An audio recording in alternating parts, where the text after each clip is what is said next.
Hey Joe. Hey, how you doing? Pleasure to have you here. Thank you. you for coming today. I just wanted to get you out here and do kind of a quick chat / interview with you to learn more about your past, your involvement with Delancey Street, and kind of just learn about you and share your story. Okay. How does that sound? It sounds good to me. Good, awesome. So I guess to start, to give some background for our audience, we both met at McCormick and Coletto's. We still work there as servers right now, and basically we became friends through that, and I started learning more about Joe, your history and your past and how you've gotten here. And I was just curious, like, what is kind of your background, or like how did you grow up? Well, I think I have to start off by saying that, you know, I'm biracial. My father's African American. He was in the Air Force, and he met my mother in Korea. And we stayed over there for a couple years, and we came to the United States. Okay. The biggest thing that I learned in my household was to be an American. It was all about being American and leaving the Korean culture behind, because that's what my mother wanted. You know, my mother went so far as to name my sister Christina after Christmas. You know, and being like that, learning to be an American, the best American that I can be, I was kind of confused. Because even though she would say that we needed to leave things behind, we needed to be American, it was go America, within the household, you know, my mom was still a Buddhist. She would still wear the traditional garb sometimes. And so I was really confused growing up. Okay. I kind of remember, you know, being a young child, and I could speak Korean, and then all of a sudden my mom told me to stop speaking Korean to her, and I would spend 2 hours a day teaching her English. Okay. And looking back, I look at it as kind of a loss. I turned around 20 years later to learn Korean from somebody else. You know, and my mom's happy about that now, but then it was the pro-America. Right. And so, you know, I was really confused about it, and I never understood how my parents were together, because my dad spoke English and my mom still spoke Korean. Okay. And it was really difficult for her to understand what my father was saying or what anybody else was saying. She would go so far as she found a job, and when she needed to do something, she would call me at home, and I would explain it to her or tell her how to spell things, and this would happen all through the night. Got it. And so it was kind of difficult. Oh, wow, that's quite the history behind that. I think a lot of, how do I say, Asian Americans and people of like mixed heritage would probably feel the same way as you do. Because I know a lot of people who, growing up, they're Asian American or they're mixed heritage, and they're forced to kind of choose one side that they're more geared towards, and oftentimes that's like the American side, right? Yes, I would agree. It was crazy because my parents would argue sometimes, and they wouldn't understand each other, or my mom wouldn't understand my father. Really? And at an early age, I would be the one that would translate. Mm-hmm. You know, I'd be in the middle of their fights at 6, 7, 8 years old, you know, telling my mom what my father's saying, and tell my dad what my mom's saying. Wow. And there was one time in particular where it was a really bad argument. I can't really remember what it was about, but I do remember sitting in the garage with my mother, and my father was sitting there crying, and my mom was telling him she wants a divorce. And this was when you were 6, 7 years old? Yes. And she was telling me the terms of the divorce to tell my father as he wrote it down. Wow. And that night, my mother packed up all of our stuff, my sister's, my stuff, and put it in her car. We left, and she had nowhere to go. She's an immigrant to the United States with no family, no friends. Mm-hmm. And I remember going to the McDonald's in the neighborhood. And we sat there for about 3 hours, and my mom just kept feeding us and feeding us and feeding us. Because I later found out that she fed us like that because when she was growing up, she was a war baby. Uh-huh. and the food wasn't always guaranteed, so it comforted her to see us eat. Got it. And after about 2 or 3 hours, she drove around a little bit and we went home. And my mom was still extremely angry, my father was still angry, and I got sick.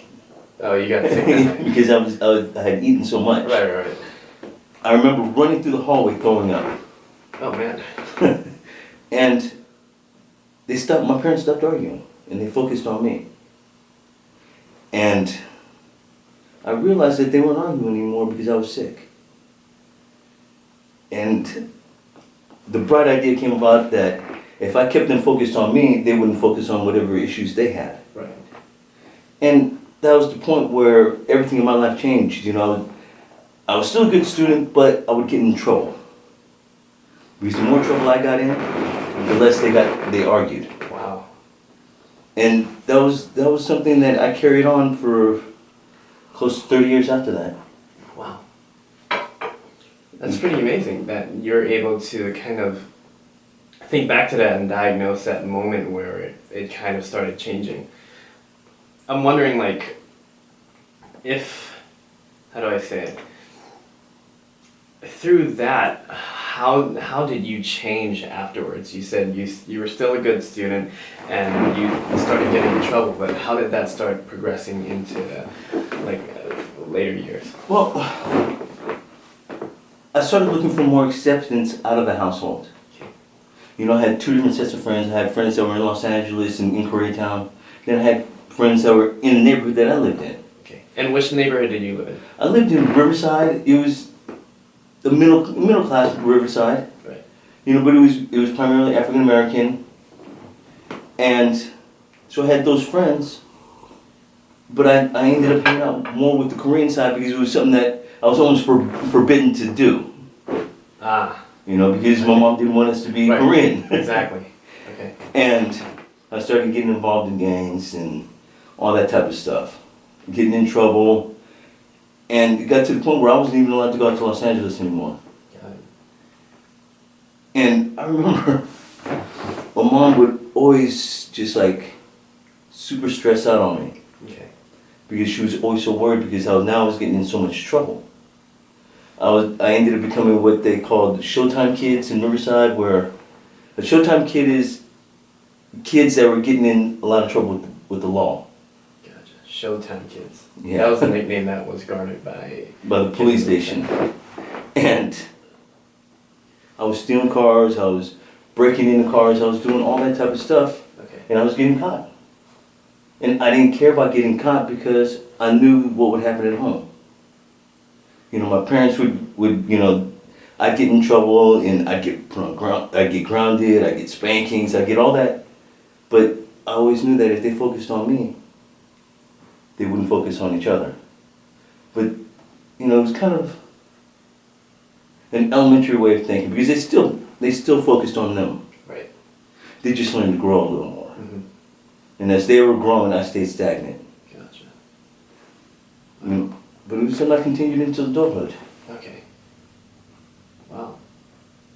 So the cause of a lot of your mischief at an early age was because of your parents and how they were clashing. And I feel like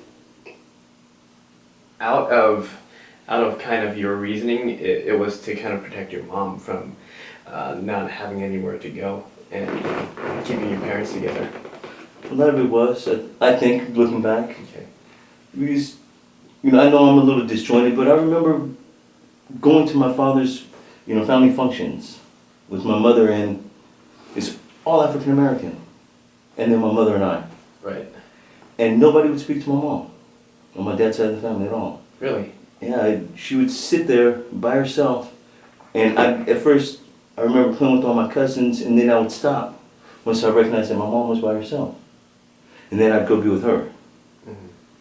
And that in itself, you know, caused a lot of, I don't want to say hatred, but anger towards my father. Sure. Because I felt like he was a weak person, because he didn't stand up for my mother, or that he was so caught up in what his family was doing that he forgot about the family that he was with. Right. And I held on to that for many, many years. Okay. Do you still speak with your father now?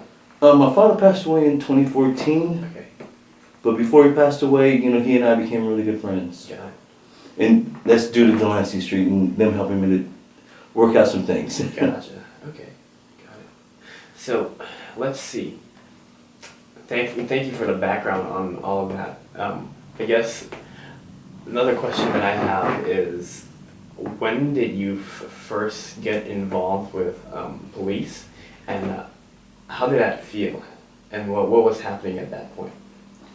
Okay, I think I was maybe 14 years old, and I had run away from home.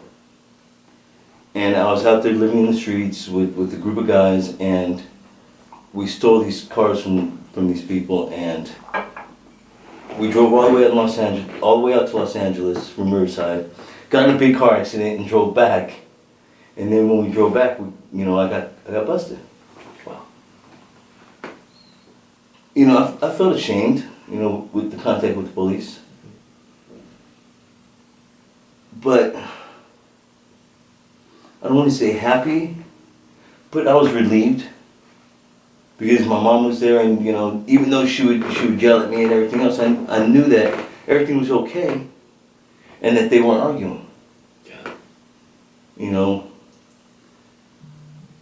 And things just kind of progressed from there.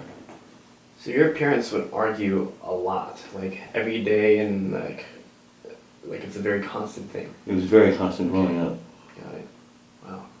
So after you got arrested at the age of 14, what kind of happened after that? Did you go to juvenile hall, or what were the consequences of it? I was in juvenile hall for a short moment, Okay. and then I got released because it was the first time getting in trouble with the police.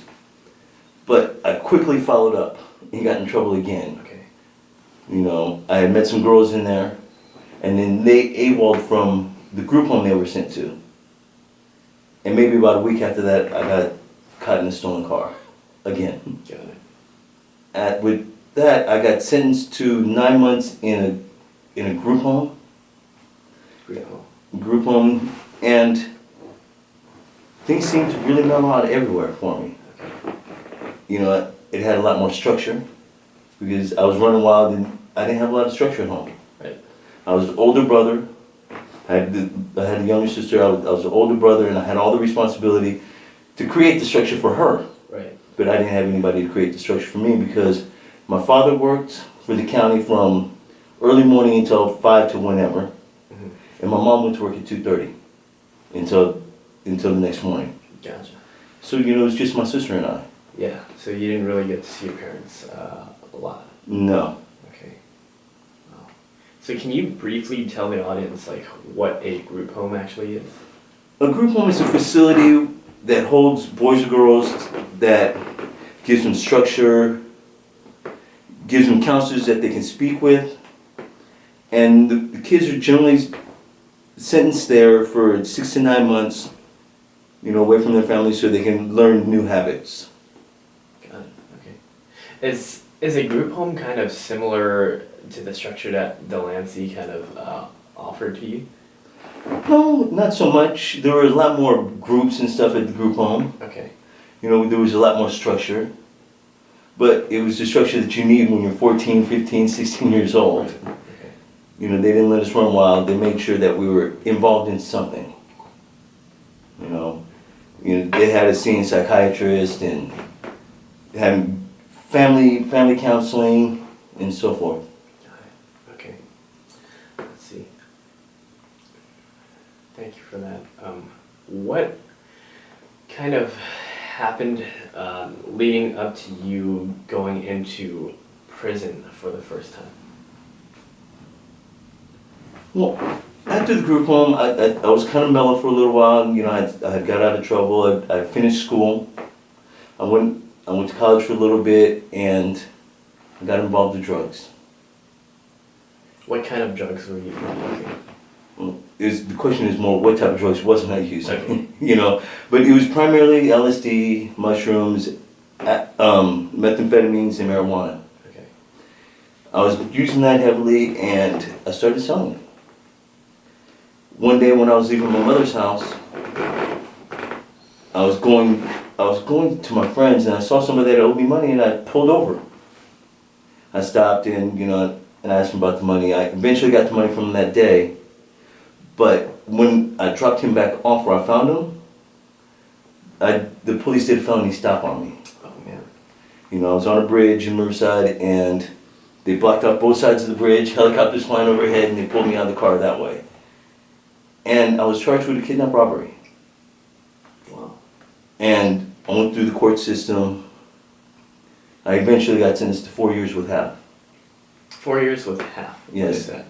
It's the midterm, the 4 years, with the possibility, the eligibility to do half time. Okay. On that, I did maybe 40 months out of 48 because I was in so much trouble while I was there. Being biracial, me personally, I kind of identified more with the Asians than I did with the African Americans. Because I was still so angry at my father, behind the stuff that happened when I was younger with my mother going to the family functions. So there was already an aversion towards African Americans in me, because I blamed his family. So I didn't care for black people. So when I went to prison, I identified with the Asians, and there was only like 3 or 4 of us on the yard. The yard is the recreational area within the prison. Uh-huh. And on each yard, there's an average of maybe 600 to 1,000 people. Wow. And so I identified with Asians, so I didn't associate with African Americans. And so the African Americans would, they would try to get at me and tell me that I was hiding. And I would get in fights like twice a week. Wow. And So you were targeted while you were in prison? Initially, yes, until everybody realized I don't care. I didn't, I can't say I didn't care, but I don't care about fighting. Mm-hmm. If you want to fight me because you think I'm weak, go right ahead. Mm-hmm. And so I fought a lot the first time I went to prison. And it helped me in the long run because I was going back and forth to prison so much, but looking back, I didn't have to make things as difficult as I did on myself. So you mentioned something about it helping you down the line when you were going in and out of prison. Can you tell me a little bit more about that? Okay, well, imagine you go into a situation where it's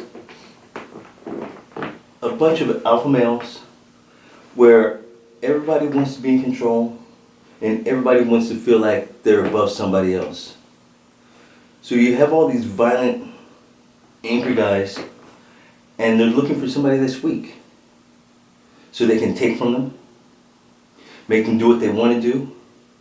And because I wouldn't, in prison we call it run with, because I wouldn't run with or associate with them. Right. And me being half African American, they targeted me. Okay. And I wasn't from an African American gang. So I would have to fight and defend myself. And as time progressed, it helped me because everybody in the prison system knew my name, knew that I'm not the one. Yeah, you're not a pushover. They're not going to be able to get on you. Exactly. Okay. And it did help greatly because it made the rest of the terms that I did much easier, where I didn't have to fight because people already knew who I was. Got it. It's just, from the outside we look at the California prison system, 190,000, 200,000 people in the California prison system. No way. Really? Yeah, and we see it as this huge, giant thing, but within it, it's really small because everybody knows everybody. Because it's someplace that once you've been there and you've been there a couple of times, you know who everybody is and everybody knows who you are. It's like coming from a small town. Really? Yes. So were you mainly down in prisons when you were in Southern California? Which prisons have you been in? I've been in Chino, Delano. Those are kind of like reception centers. Okay. I was at Donovan in the early 90s. I was at Tehachapi, CMC West, and there was one more, and I can't remember which one it is. Soledad. And those are the ones I've been to. Got it. Okay. And how many times were you going, like how many times have you been to each new prison? Maybe 6 times I've been to prison, 6 different terms Okay. or violations. Got it. Got it. Okay. Wow, that's pretty crazy. So you spent a good amount of your life kind of going in and out of prison, huh? The better part of my 20s and 30s. The better part of your 20s and 30s. Okay, got it. Wow. Yeah. To give you a little backdrop on kind of my background as well, I think when I was growing up in like a city environment, you get a lot of different people mixed in, and generally speaking, when you grow up in a city, the resources are kind of constrained. So when I was going to middle school, there aren't a lot of nice things for you to be able to do outside of school, and I think what helped me stay out of gang trouble when I was in middle school, and I was kind of in danger of getting into gang trouble at that point because in the 6th grade I actually got in trouble with a couple of like alleged gang members who already were in the like Chinatown gangs in 6th grade, and I was able to kind of associate with them, be friends with them, but I also knew that I had to be out of that as well because my brother, who's maybe like 6 or 7 years older than I am, he was involved in gangs as well. Involved in the Chinatown gangs. I would see him coming home with his face half beaten. He would be caught in Chinatown stealing stuff. I've seen him carry a firearm before, so I just knew in the back of my mind that like what you were kind of trying to present to your sister, that was my brother presenting his structure to me, and that's what I was not going to follow at like an early age. So I think what really helped me go beyond getting involved in the how do I say it, the gang life was actually my assistant principal at the time at Francisco Middle School. He was able to kind of identify me as one of those people or kids that were more prone to trouble, and he actually told me to go join this Kung Fu and Lion Dance studio in Chinatown, which wasn't gang associated, and kind of just learn some discipline and have a sense of belonging within a community. I think that's really what kind of steered me away from the gang life and all that, because I think if I didn't have that in my life and I was going through middle school and going into high school and I didn't have a set group of friends that were kind of anti-gang or like anti trying to be a delinquent, I would have definitely fallen into that at that point. I think I would have to agree with you completely because I think you hit on the head when you said a sense of belonging. Right. Because I think growing up, that's what I lacked the most of. Mm-hmm. I didn't have that group of friends or that sense of belonging. And anytime that I did feel the camaraderie or a part of something, were those times where I didn't get in trouble in my life. Mm-hmm. You know, be it sports. Even while I was in prison, you know, being amongst, you know, the homies, the rest of the Asians that were in prison, I felt at home. I felt at ease. And so I believe that the sense of belonging is something that's really important for kids to have now. Absolutely. I think so as well. What was prison life like? What's the day-to-day of like being in prison? It sucks, but like we get up, well, for me, I was pretty disciplined in prison. You know, something that I wasn't prior to that in my everyday life. Mm-hmm. I would get up every morning about 4 o'clock and I would start exercising. That was my escape from prison, was to exercise. I would get up about 4 o'clock and exercise, take a shower, and then get ready for my day. And we'd go to breakfast. Mm-hmm. After breakfast, we'd come back to the unit and prepare to go to work. You know, the last time I was there, I was in what they call the SAP program, Substance Abuse Program. Mm-hmm. And that was a 6-hour-a-day program. And after that, the rest of the time was my time. I would go out to the yard and I would exercise. I would hang out with the other Asians or Pacific Islanders and kind of just BS around, not really do anything. You know, I would do all my readings and all that stuff at night. But it was primarily just hanging out with them and exercising. Doing my program that the state requires me to do to get any type of good time that I have coming. Right. And that was every day. But something like we talked about earlier, I had the sense of belonging. I had somewhere I could go. I had somewhere where I could be and be who I am. You know, and that was amongst my friends. It got to the point that I felt like those guys were more of my family than my own family was. Right, because you're spending so much of your time in prison and you're seeing this group of men like probably 24 hours a day. Yeah, absolutely. And you start developing these relationships and you start losing the other ones. Exactly. That's what I feel like. I mean, I'm still in contact with some of them now. Mm-hmm. Because they're really good friends of mine, and though they're in prison and I'm out here, I hope for them to come out and maybe realize the importance of being out here rather than being in there. So what is the importance of being out here instead of in prison? Relationships, family, and experiences. I mean, in this past 2 years that I've been out of Delancey Street, I've experienced so many things and things that I never thought I would do. Even having a job for a year is a great accomplishment for me. I've never worked for more than 6 months. And I'm really proud of that. And these are things that like 16-year-old kids are proud of. But I've never done it. And it just makes me feel good that I'm able to accomplish these things that I didn't do when I was younger. And you know, and finally hearing my mother say, "I'm proud of you," that was something I never heard when I was growing up. We were talking about hardships earlier, and I'm wondering, like, what kind of hardships do you face today that kind of make you want to just say fuck it and give up? And how do you kind of deal with that? Okay, like the most recent thing for me is my roommate and I, you know, we started having differences of opinion and he started having too much company. And me, I just want to kind of lay low. I just want to stay out of the way. Just want to be chill, right? Exactly. And so all that was happening, people were at the house at 2, 3 o'clock in the morning and it's keeping me up and I couldn't go to work. And so I moved out. But I moved out with no place to go.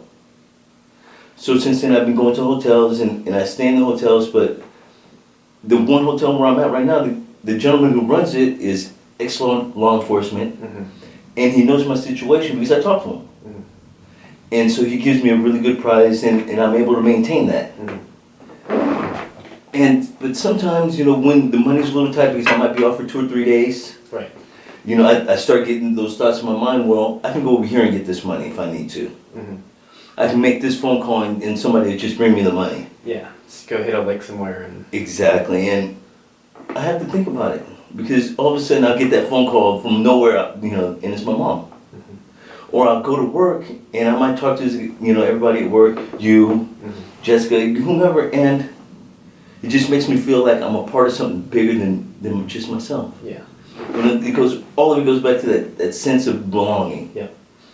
And right now, I have that strong sense of belonging in McCormick's. Yeah. Because everybody, they're not just my friends, they're my family because I've learned to open up to everybody. Yeah. Because I trust people. Instead of looking at people as, what can I get out of them? You know, how can I manipulate them?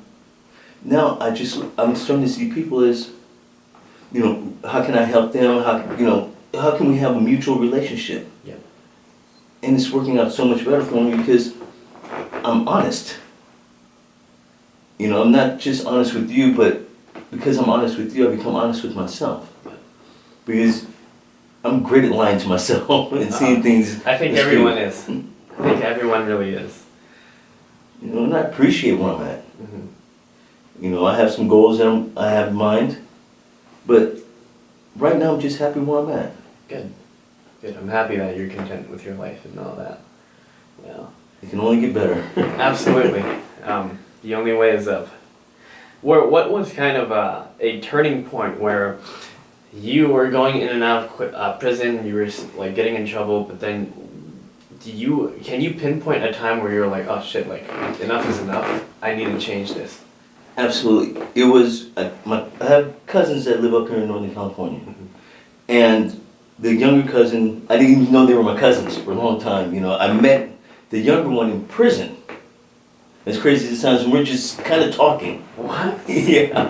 And he was telling me that his brother coaches in Riverside. Uh-huh. And I said, he coaches in Riverside, and he says, he tells me to school, and we continue talking, and he tells me his brother's name. Wait a minute, that's my cousin. You know, I said, that's my brother. So we realized that we were cousins. Oh, wow.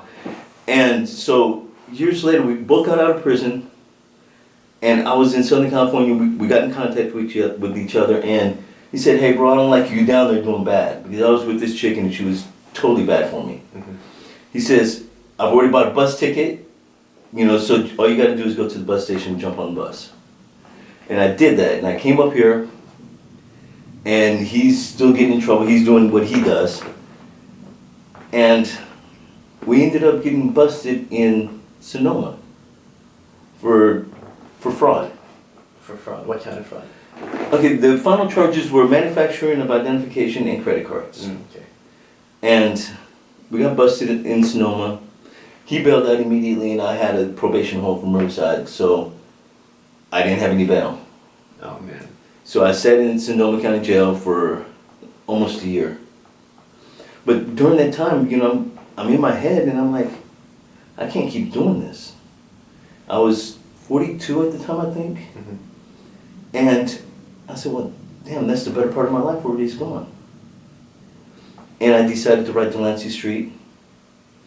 And they came and they interviewed me. One of what they call the peer group, you know, some of the original people who started Delancey Street came and interviewed me. It was a lady named Stephanie.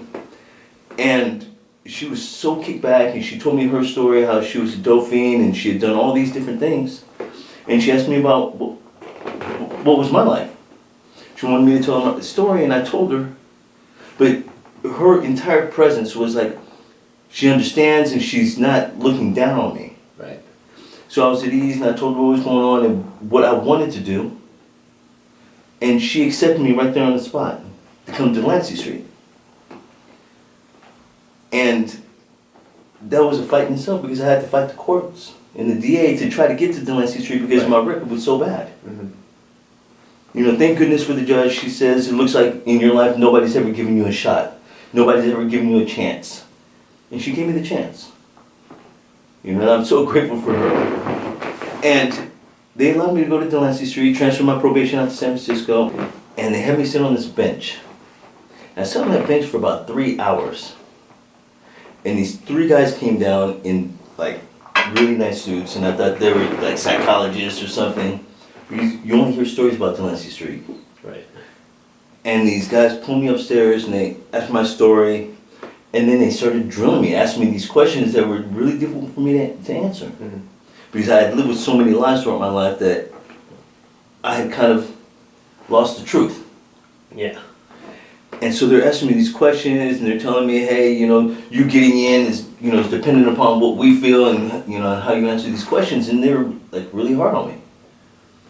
But I made it through that interview process, you know, because I wanted to do something. Mm-hmm. At the end of this interview, before they even tell me that I'm accepted, they tell me who they are. And they were nothing but residents.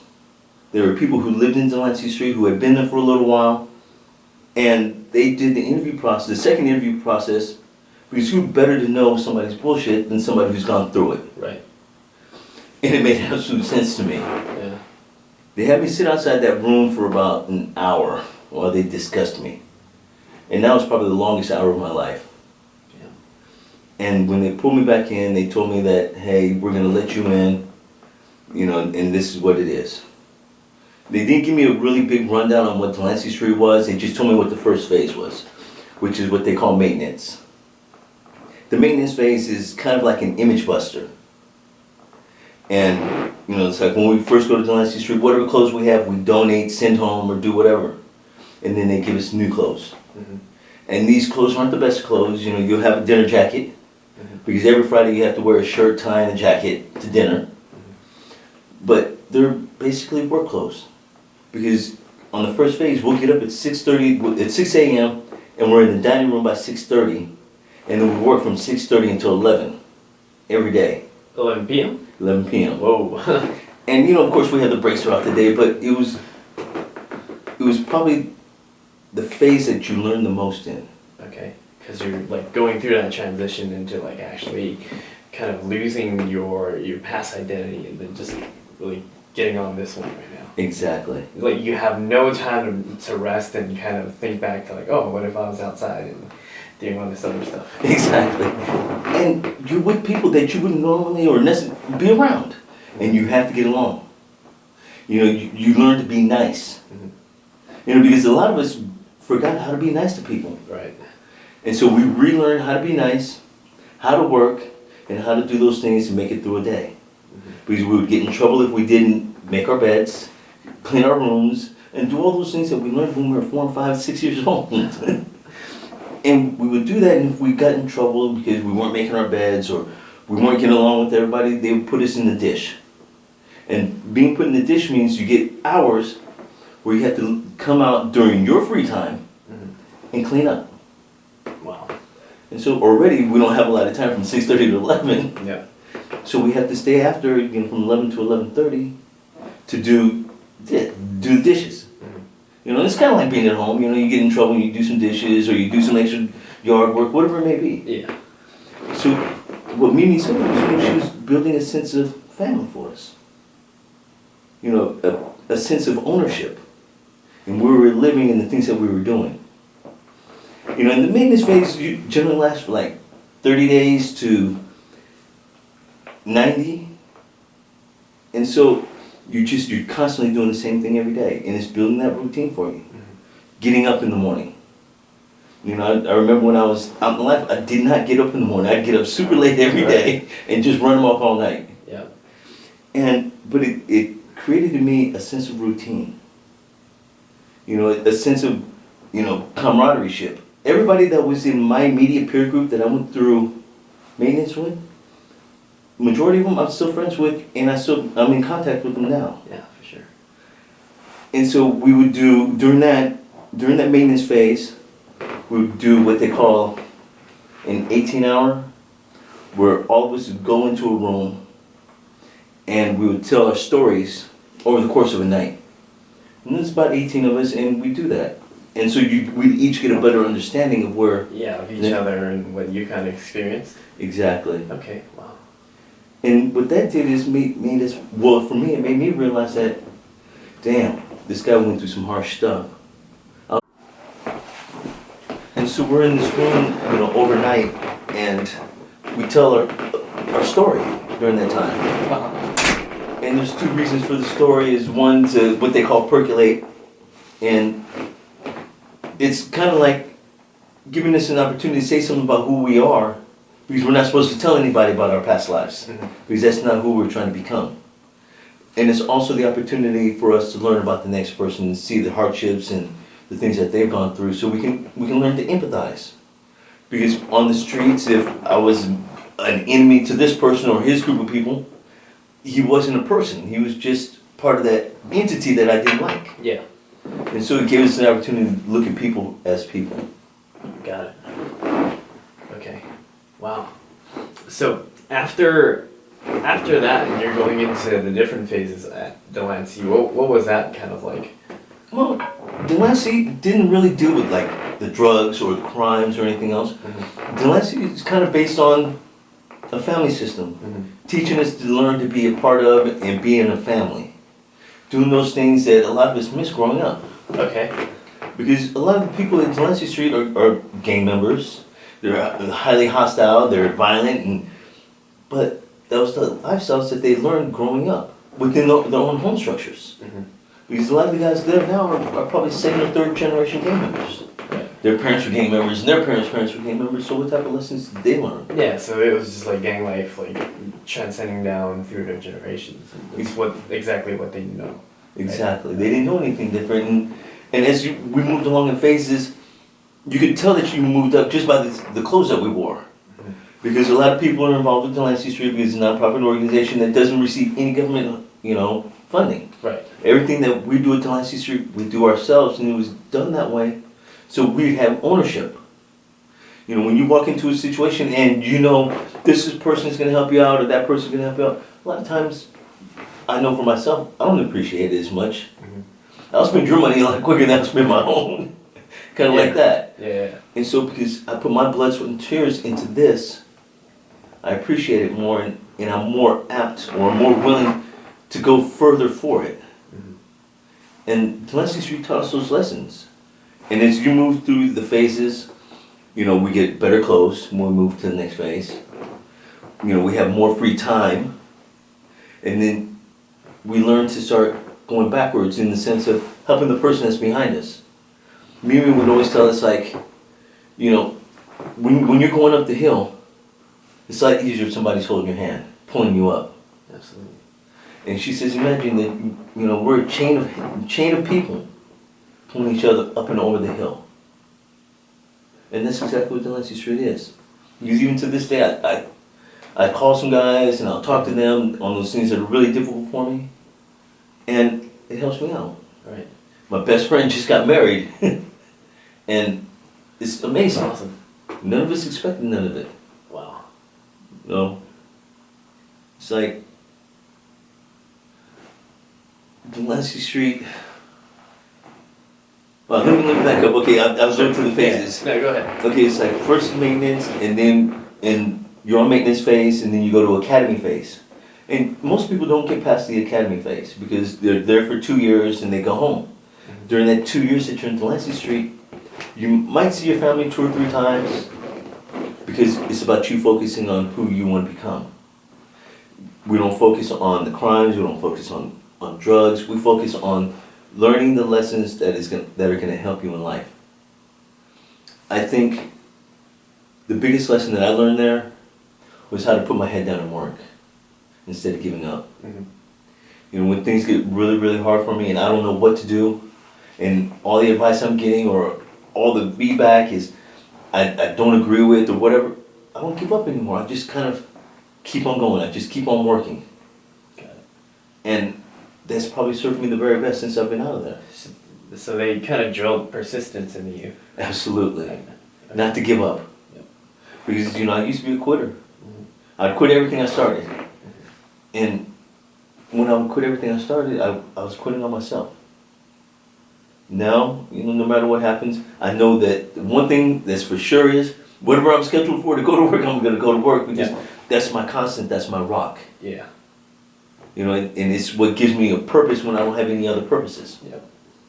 And I appreciate that from Delancey Street. It taught me to be able to open up to people and tell them who I am, what I feel. Because for a long time, I didn't feel anything. And that stems back from when I went to prison the first time. I had a cellie who'd been in and out of prison his entire life, and he said to me, how you feel right now? And when I started speaking, he told me to shut up. I said, what? He says, You're not supposed to feel in here, like. exactly, he says, all those feelings you're feeling, put it in the envelope and send it home. Because you don't need them here. And that's what prison became. It became like numbing. It was just numb. There was no feelings involved except for anger. And then when I went to Delancey Street, we were expected to get those feelings back. And so it taught me to feel, and part of feeling is talking to people and telling them. Yeah. And it's still difficult, but it's something that I'm willing to try because you can't make a connection with a person unless you talk to them and you tell them how you feel. Because it garners trust. Right. It's interesting that you talk about the whole feelings part, right? Because I think growing up, a lot of men or even young boys, they're taught to like, hey, don't cry, don't kind of show your feelings in these kind of ways that kind of make you vulnerable. And I feel like when you went into prison, that was kind of the same thing as someone who's already been through that. They're like telling you, oh, hey, don't feel because that's not going to get you anywhere in here. But I think that was probably like a wrong thing to take a look at, because it's like if you don't feel, you're not in touch with yourself, and you start losing yourself, and that's when it starts becoming a little numbing when you're in prison. Like if you don't feel when you're in prison, it's like I feel like it would kind of not allow you to think outside of there. It feels a little like you're getting stuck, huh? Absolutely, because, when I was in prison, I didn't care what was going on outside of prison. I thought I did, but I didn't care because I didn't bother to write the letter. Mm-hmm. I didn't bother to make the call. I worried about it, but I didn't do anything to follow up on it. Mm-hmm. I got to the point where I thought of prison as my home, and that when I went out to the streets, I thought of it as a vacation. And the thing with a vacation is you expect to go home thereafter. Yeah. And so I always expected to go back to prison. And I think a lot of that came from not feeling. Like you said, you become disconnected. Okay.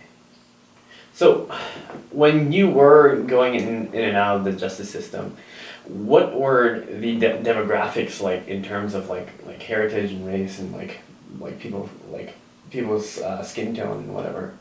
I'm not sure if I understand what you mean. Like, what was the demographics like?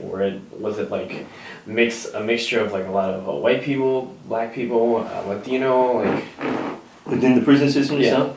Well, okay, generally speaking, they're going to try to make the prison, each yard, Mm-hmm. 1/3, 1/3, 1/3. Mm-hmm. A third Latino, a third white, and a third black. Mm-hmm. And we're the Asians are kind of like the mystery seed.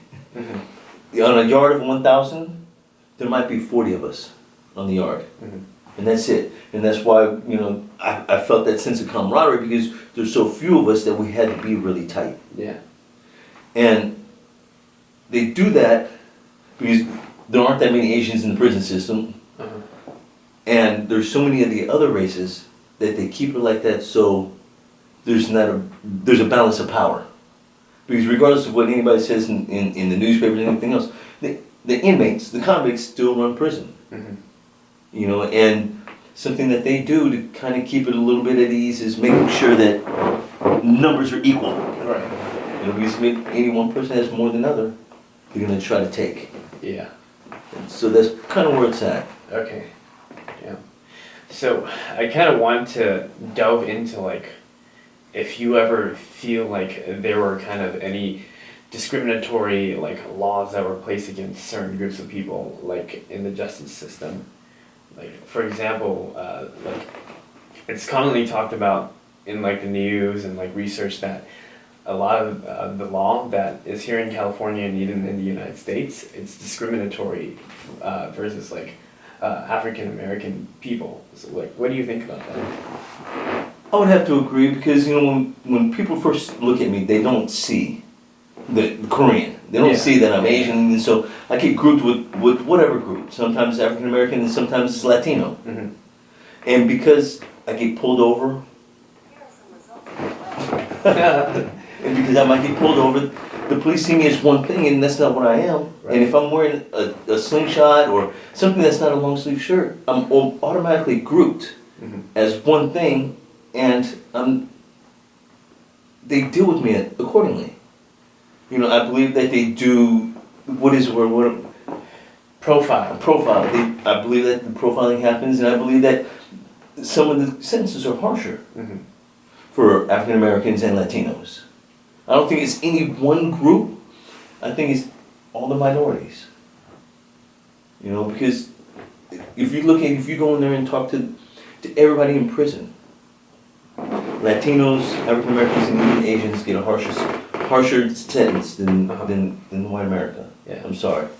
Yeah. No, there's a whole bunch of infographics going around right now of the recent college scandal, the college admission scandal. Mm-hmm. I don't know if you know about that, but one of the ladies who bribed her daughter into one of the universities that was caught in the scandal, she got 2 or 4 weeks in jail, right? But this African American lady who was living in Akron, Ohio, she registered her daughter to another school district outside of Akron with her mother's address. just so her daughter can go to that school district, she got sentenced for like 4 years and a $40,000 fine. Oh wow. So I feel like there is some kind of, how do I say, discriminatory like ruling behind all this stuff, you know? Absolutely. It's just one of those things that our society is still trying to deal with right now.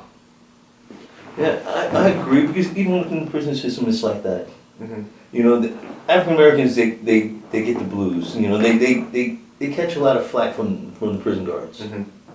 You know, and they'll get what we call write-ups, 115s, more often than anybody else. Yeah. It's not because they're louder or doing anything more than anybody else.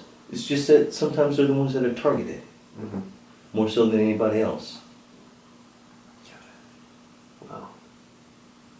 And so, I guess to move on and like build upon our conversation, like, what has life been like outside of the prison system now that you haven't been there for a couple of years? Oh wow, I haven't been to jail since 2014. Mm-hmm. You know, that's 5 years now, and it's the longest I've ever been out of prison. Mm-hmm. And life is really, really grand. Mm-hmm. I think all of us lose sight of how beautiful it is to be alive. Yeah. I mean, I'm sure, you know, when was the last time you looked out the windows at work at McCormick's? Yeah. I mean, we lose sight of so much, you know. I run around in the restaurant Yeah. and I don't some look nights, over. some nights I don't pay attention to the windows, and we have like $1 million view. Yes, absolutely. And it takes somebody to stop you and say, oh my gosh, I like your view from your office. Yeah. For you to realize, oh my gosh, that is gorgeous. Yeah. And sometimes it's like that for us in our life, that we don't take that time to step back and look at it for what it really is. Absolutely. And like even this interview is that for me. It's that moment to step back and appreciate. Mm-hmm. Mm-hmm. You know, because where my life is now is 180 degrees from where it was. And I'm so happy with it. Yeah, I go through my times where I'm down, but Mm-hmm. overall, this is the best time of my life. And these last 2 years, especially since I've been out at Delancey Street. Mm-hmm. And going to work, you know, going to work every day, doing everyday mundane things that people do, Mm-hmm.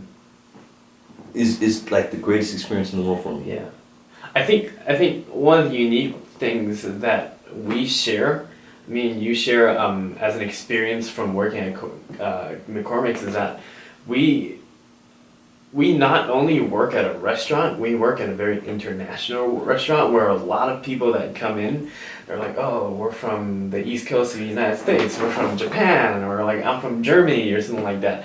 And then they tell you all these different things about like where they're from and what their culture is like. It's like, oh, sometimes I don't have to look too far to see that there is a whole world out there that I can go and kind of learn from.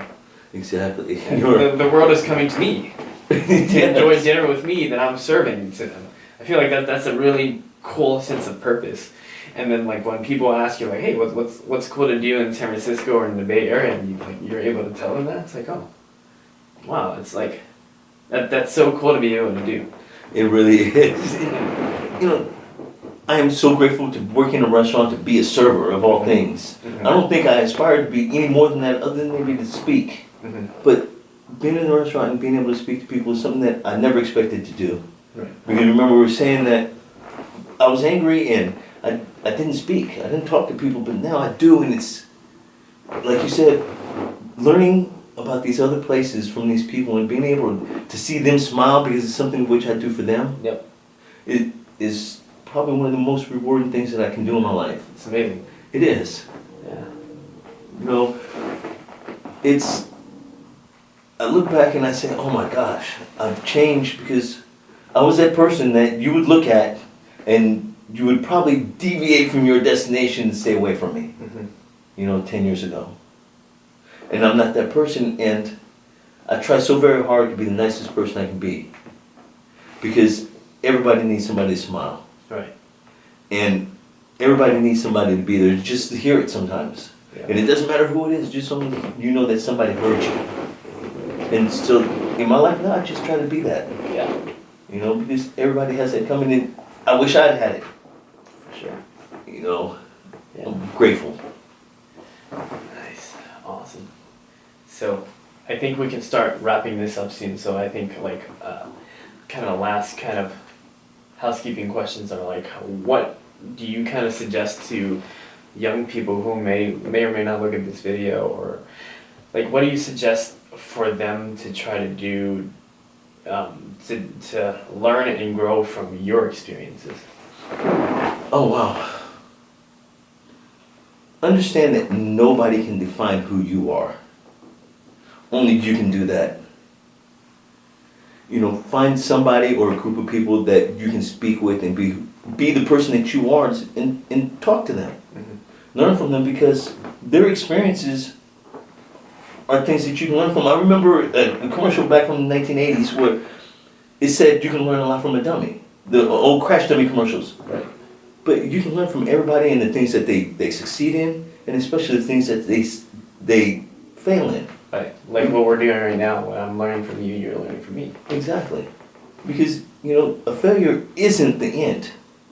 It's just a step towards success.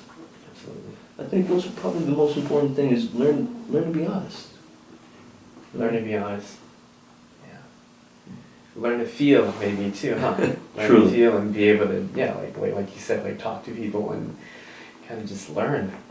Take every day as a learning experience. Yes, absolutely. And appreciate everything. Yeah. Even everything. You have to appreciate the scenery, the roses, you know, stop and smell the roses. They say it's true. Right. Stop and slow down, and when you're working, try to look out the window and enjoy that $1 million view. Sometimes, you know, when it gets busy and your mind's so focused on one thing, you kind of forget all the good things in life. Exactly. You know, like you said in life, you know, we get so caught up in all the other little things that don't really mean anything in the long run. Right. That we forget the important stuff. Yeah. Friends, family, you know, life. Yeah. Like the other day, actually, I was at work and I lost my AirPods. And the AirPods are actually very expensive. They're like close to $200. Yeah. And these were a gift to me from my brother, and it's like, oh, man, I feel kind of shitty for losing these. But then I start thinking like, huh, is it really that important that I would like stress over like not having it, because it's such a material thing that it's nice to have, but my life is still great and everything else is still working. So it's like I just got it out of my mind so quick. I was like, if I let this bother me, it's gonna bother me for a while. Exactly. I just gotta let it go. That's the key too. You gotta learn to let stuff go. Mm-hmm. Because the stuff that we hold on to, like you just said, isn't the most important things in our lives. Absolutely. You know, appreciate our relationships. Yeah. And that's what defines life, isn't it? Uh-huh. Is the relationships that we have and we hold with people is the defining things. Right. All right. Well, thank you, Joe. Thank you, Evan. Pleasure talking to It you. was a pleasure. Yeah, thank you so much for sharing your story to everybody. Thank you. Yeah.